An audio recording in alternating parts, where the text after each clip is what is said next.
नमस्कार मित्रांनो, आज आपण या व्हिडिओमध्ये महाशिवरात्रीच्या व्रताची कथा पाहणार आहोत। एकदा पार्वतीने परमेश्वर शिवशंकरांना विचारले, असे कोणते श्रेष्ठ तसेच सरळ व्रत पूजन आहे ज्यामुळे मृत्यू लोकातील प्राण्यांना तुमची कृपा प्राप्त होईल। शंकराने पार्वतीला शिवरात्रीच्या व्रताची कथा सांगितली। एका गावात एक शिकारी राहत होता। मुख्य जनावरांची हत्या करून तो आपल्या कुटुंबाचे पालन पोषण करीत असे। तो सावकाराचा कर्जदार होता। त्याने त्याचे कर्ज वेळेवर चुकविले नव्हते। त्यामुळे संतापून सावकाराने शिकारीला शिवमठात कैदी बनवले। योगायोगाने त्याच दिवशी शिवरात्र होती। शिकारी ध्यानमग्न होऊन शिवासंबंधित धार्मिक गोष्टी ऐकत राहिला। चतुर्दशीला त्याने शिवरात्रीची कथाही ऐकली। सायंकाळी सावकाराने त्याला जवळ बोलावून कर्ज फेडण्याविषयी विचारले। शिकारी दुसऱ्या दिवशी सर्व कर्ज फेडेन असे वचन देऊन कैदेतून सुटला। आपल्या दिनचर्येप्रमाणे तो जंगलात शिकारीसाठी निघाला। पण दिवसभर कैदेत राहिल्यामुळे तो तहान भुकेने व्याकुळ झाला होता। शिकार करण्यासाठी तो तलावाकाठच्या बेलपत्राच्या झाडावर मचाण बांधू लागला। बेलवृक्षाच्या खाली बेलपत्रांनी झाकले गेलेले शिवलिंग होते। शिकाऱ्याला मात्र हे माहीत नव्हते। मचाण बनविताना त्याने ज्या फांद्या तोडल्या त्या योगायोगाने शिवलिंगावर पडल्या।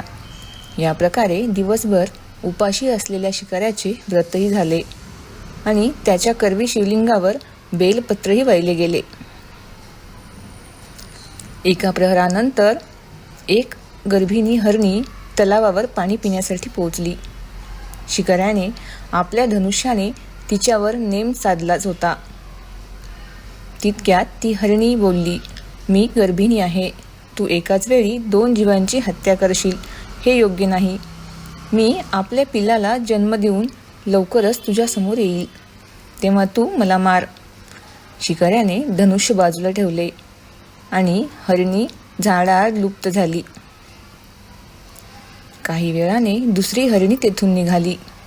शिकाऱ्याच्या आनंदाला पारावार उरला नाही। त्याने तिच्यावर नेम साधला। हे बघून त्या हरणीने त्याला सांगितले की हे पारधी, मी एक कामातुर वीरहिणी आहे।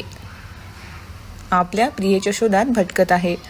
मी माझ्या पतीला भेटून लवकरच तुझ्याजवळ येईल। शिकारीने तिलाही जाऊ दिले। 2दा शिकार हातातून गेल्यामुळे तो चिंतित झाला। तेवढ्यात एक हरणी आपल्या पिल्लांसोबत तेथून निघाली। शिकाऱ्याला जणू सुवर्णसंधीच मिळाली। त्याने धनुष्याला बाण लावला आणि बाण सोडणार तेवढ्यातच ती हरणी बोलली, हे पारधी, मी माझ्या पिल्लाला त्याच्या वडिलांकडे सोडून लगेच येते। यावेळी तू मला मारू नकोस। शिकारी हसला आणि म्हणाला, समोर आलेली शिकार सोडून द्यायला मी काही मूर्ख नाही। याआधी मी 2दा शिकार गमावली आहे।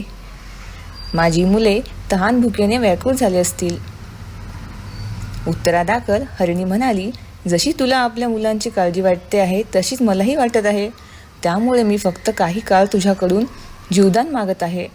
माझ्यावर विश्वास ठेव, मी लगेच परत येईल। हरणीचा तो व्याकुळ स्वर ऐकून शिकाऱ्याला तिची दया आली। त्याने तिलाही जाऊ दिले।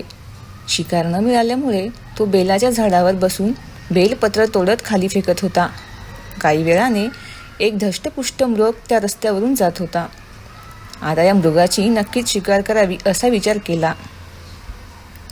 पण त्याच्यावर नेम धरला असता मृग दिनवाण्या स्वरात म्हणाला, हे पारधी, जर तू माझ्या आधी 3 हरणींना मारले असेल तर मला मारण्यातही वेळ करू नकोस। म्हणजे त्यांच्या वियोगात मला एकही क्षणाचे दुःख सहन करावे लागणार नाही। मी त्यांचा पती आहे आणि जर तू त्यांना जीवदान दिले असतील तर मला काही क्षणासाठी जीवदान देण्याची कृपा कर। मृगाचे बोलणे ऐकून शिकाऱ्याच्या डोळ्यासमोरून संपूर्ण रात्रीचे घटनाक्रम आले।